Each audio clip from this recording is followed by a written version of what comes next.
একটু অন্যরকম কি না? করুণাময়ী, ময়ূষী আর কত কি শুনেছি।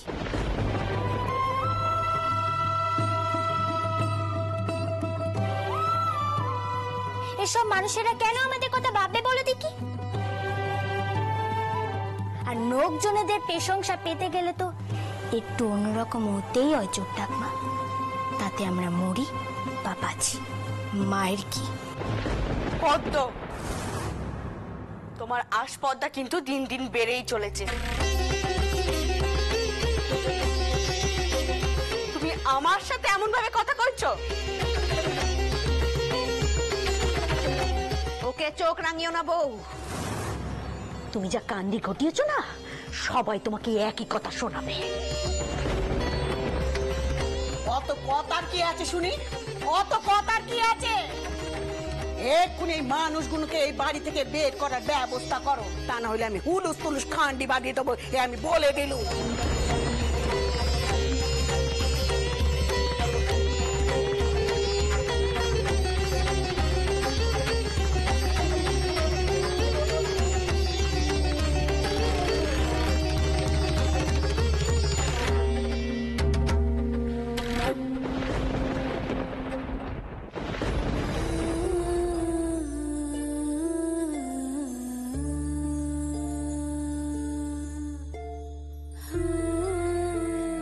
একটু অন্যরকম কি না?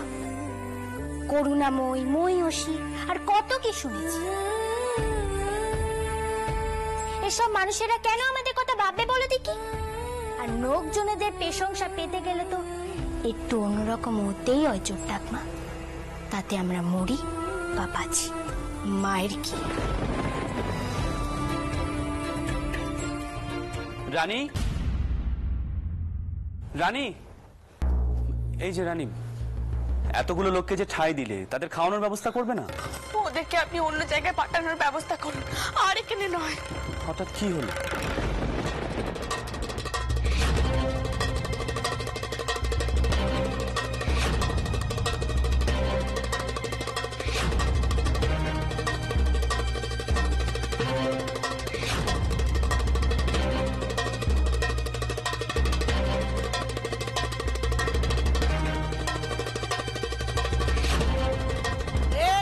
লোকগুলোকে বাড়ি থেকে বের করার ব্যবস্থা করো, তা না হলে আমি হুলুস তুলুস খান্ডি বাঁধিয়ে দেবো, আমি বলে দিলুম।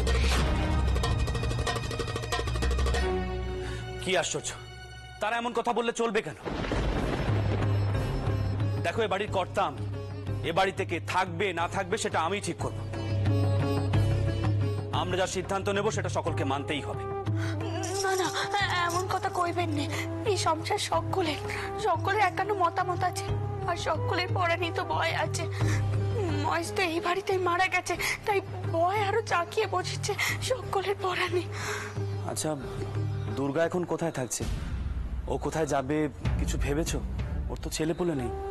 আমি তো ভেবেছিলাম দুর্গাকে এ বাড়িতেই রাখবো, কিন্তু যা কাণ্ডে ঘটছে তারপরেও। দেখো রানী, যার যা ইচ্ছে করুক, তুমি যদি মনে করো দুর্গা এ বাড়িতে থাকবে, তাহলে দুর্গা এ বাড়িতেই থাকবে। আমার কাছে তোমার ইচ্ছেই শেষ কথা। জয় রানীমা জয়! জয় রানীমা জয়! জয় রানীমা জয়! দেখ পদ্ম, দেখ তোর মায়ের কান্ডিখানা একবার দেখ। কিছু মনে করিস না, এই জয়ের ধ্বনি শোনার জন্যই কিন্তু এত কিছুর আয়োজন করা। সব বুঝছি। জয় রানীমা জয়! কিছু মনে করিস না, কি করে যে নাম কিনতে হয় তোর মায়ের কাছ থেকে শেখা উচিত বাবু। চারদিকে মেয়ে মানুষটা সব পিষে পিষে মরছে, আর তোর মায়ের কপালখানা দেখ, চতুর্দিকে ওনার নামে জয়ের ধ্বনি হচ্ছে। জয় রানীমা জয়! জয় রানীমা জয়! গরিবের জন্য নাকি ওনার পেরান কাঁদে। আসলে ওই হাভাতে ঘর থেকে তো এ ছিল। বাপ যে কি দেখেছিল ওই মেয়ের মধ্যে কে জানে। এ বাড়িতে এনে একেবারে রাজরানী করে দিল। জয় রানীমা জয়! জয় মনে করিস নে পদ্ম, এখানেই কিন্তু শেষ নয়। এখন তোর মায়ের যেটা ইচ্ছে হয় এ বাড়িতে সেটাই হয়। খালি খালি আর কত দেখবো?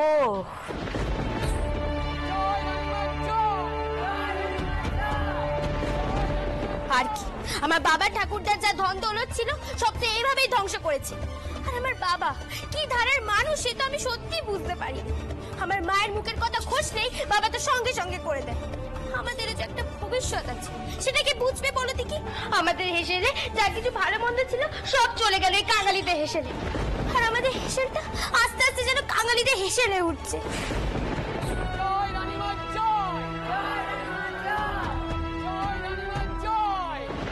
ওরে কাল পর্যন্ত মার বাড়িতে 48 পদ রান্না হতো, আর তোর মায়ের হুকুমে সেটা এসে থেকেছে 20 পদে।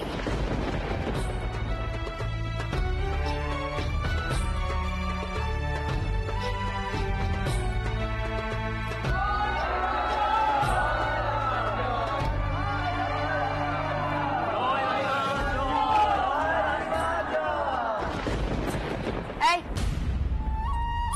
বাতাসি, তা আজ হেসেল থেকে কখানা পদ বাদ পড়লো রে? তা 20-22 খানা হবে। কেন ছোট মা? তুই যা। শুনছিস পদ্ম, তো 20 খানা পদ্ম, আজ যদি তোর বর আসে সে কি খাবে রে?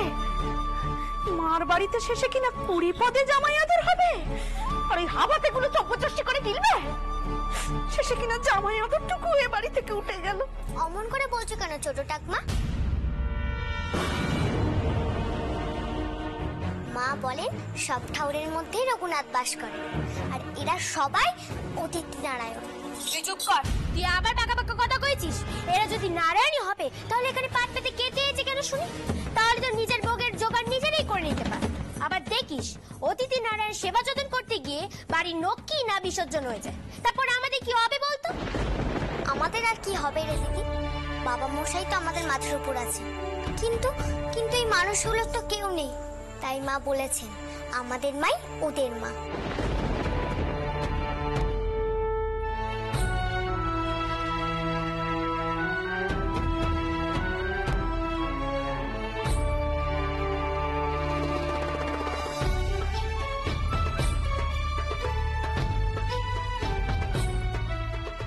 কিছু মনে করিস না রে পদ্ম, তোর এই বোনের মাথাখানাও না তোর মা একেবারে চিবিয়ে চিবিয়ে খেয়েছে। একেবারে কুমারী মায়ের ধারা পেয়েছে। শোন পদ্ম, ওর কপালে কিন্তু দুঃখ আছে। আরে শোন, সবার স্বামী ওরকম তোর বাপের মতো হয়নি।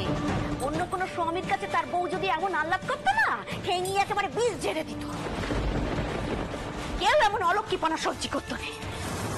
নিহাত আমাদের চন্দর সারাটা জীবন বইয়ের আঁচল ধরে রয়ে গেল, তাই এই বাড়িতে যত অনাথ চিচ্ছি কান্ডি ঘটে। রাজা বলেছ চোর টাকমা, মানুষকে অন্ন দিলে আবার অলক্ষীপনা হয় না। তুই আবার গুরুজনদের মুখে মুখে কথা কইছিস। চল আজকে তোকে আমি মায়ের কাছে নিয়ে যাব, আর আজ তোর আমি পাকা পাকা কথা বের করছি। চোর টাকমা, আমার স্বামী এলে যাতে 40 পদের কমে না পায় সেই ব্যবস্থা আমি করছি, আর তুই চল আমার সঙ্গে। পদ্মর কানে দিন রাত্রির যা বিষ ঢালছি, বিষের জ্বালাতে তুমি একদিন ছটফটিয়ে মরবে বউ।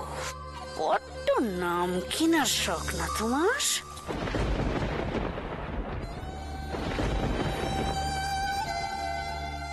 দেখ দেখ অভয় দেখ, হাবাতে গুলোকে নিয়ে কেমন মোচ্ছপ করা হচ্ছে দেখ।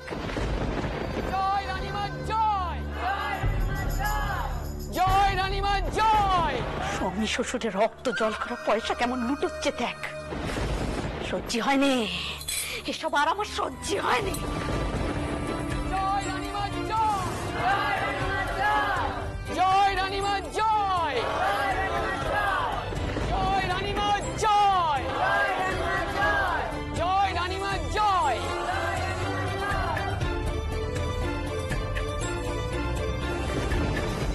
রাজচন্দ্র দাস, এইবার তোমার কি হাল করি দেখো। সেদিন তুমি খুব চাপ দিয়ে লোভ দেখিয়ে আমাকে দিয়ে ব্রাহ্মণদের সাধ্য সাধনা করিয়ে আবার তাদের ফিরিয়ে এনেছ। বিনিময় অবশ্য আমারও লাভ হয়েছে, তবে এবার আর তোমায় ছাড়ছি না। বাচস্পতি মশাইয়ের অভিশাপ কেমন অব্যর্থ হয় তা দেখছি।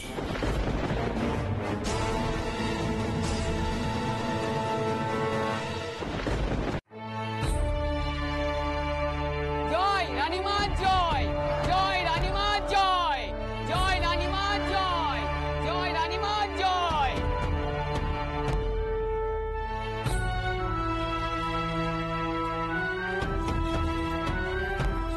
মা, শুনলুম নাকি আমাদের হেসেলে রান্নার জিনিস নেই, সব নাকি তুমি এখানেই বিলিয়ে দিয়েছো। তা আমার স্বামী যদি এখানে আসে তাহলে তুমি তাকে কটা পদ রান্না করে খাওয়াবে বলো দেখি? তাই বংশে কি কখনো 20 পদের নিচে রান্না হয়েছে?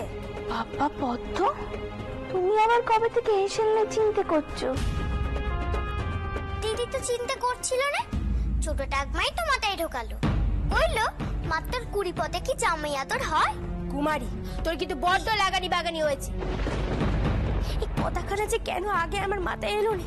তাই কথা কারা কে কয়েছে সেটা বড় কথা নয়, কিন্তু আমি তোমাকে স্পষ্ট করে দিলুম মা, কোনো পদ যেন কম না পড়ে, নইলে কিন্তু আমি অনর্থ করে ছাড়বো। আমার বাপের সম্পত্তি তোমার খেয়াল খুশি মতন বিলিয়ে দিলে চলবে না।